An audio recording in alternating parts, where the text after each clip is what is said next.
in the English language that you don't often hear younger kids use. It's the word you. You always hear the word I coming from them, but it's not usually you. If you looked in the mirror when you were starting kindergarten, you probably saw a very different image than you do today. I'm not just talking about appearances, but also personality-wise. But how did that all change? Over the past 8 years we've been in school, we've all gone through a process where the picture in the mirror becomes foggy and even invisible.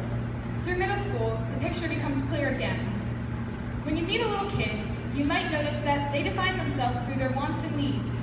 They're very clear about who they are. I have a cousin who behaves this way. You'll often hear her opinions on games she and her friends play at recess. She's quick to say, I'm a great soccer player, but she doesn't ask me what games I'm good at playing. In fact, the only time she mentions me is when she's telling me how bad I am at hide and seek. Young kids don't talk about others as much as themselves, and they aren't as interested in what other kids think about them.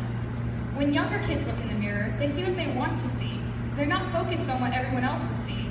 The image is clear and there are no other faces besides their own. But this all changes as they grow older. The mirror fogs up as kids age.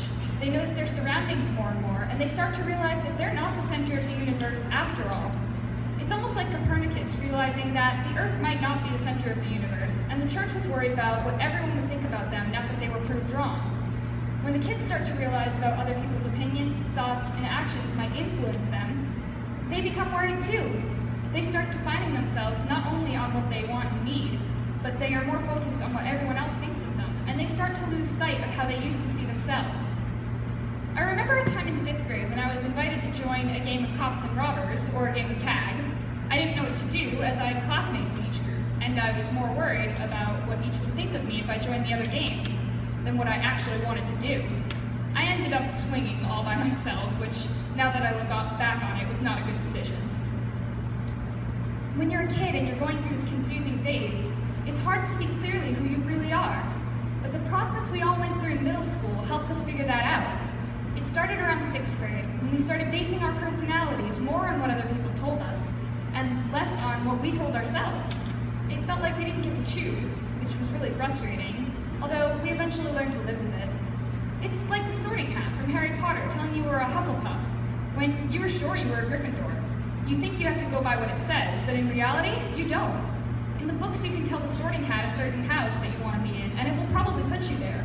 It might give you some advice, but in the end, it's really you choosing how to sort yourself.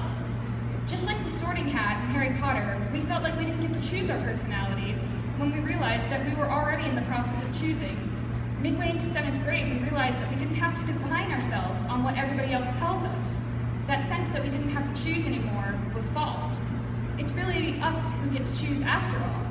If your voice is saying something different than all the other voices, then you have to trust yours.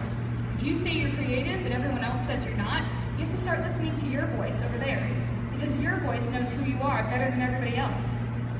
Once we learned this, the image in the mirror started getting clearer. Going through 8th grade, our picture in the mirror got clear again. We started spending time doing what we loved through intramurals, after school, sports, classes, and hobbies. This gave us more of a chance to define ourselves. We all needed to reconnect with who we were as a little kid. We had to realize that we actually had a pretty good mindset as a 5-year-old. We knew clearly who we were, and we saw what we wanted to see. That's the mindset we should have again as we get older and learn to build in the things that we learned from others.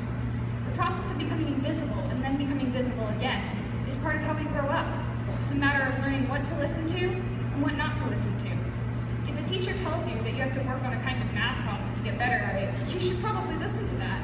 It's constructive criticism and it's going to help you. But someone making a rude comment or telling you something about yourself that isn't a part of who you want to be shouldn't be part of your picture and isn't going to help you. You don't have to listen to them because you know that only you get to decide who you want to be. That's what we really learned in middle school, how we want to take in new experiences, feedback from friends and teachers, and even things that surprise us, and decide how that will shape who we are.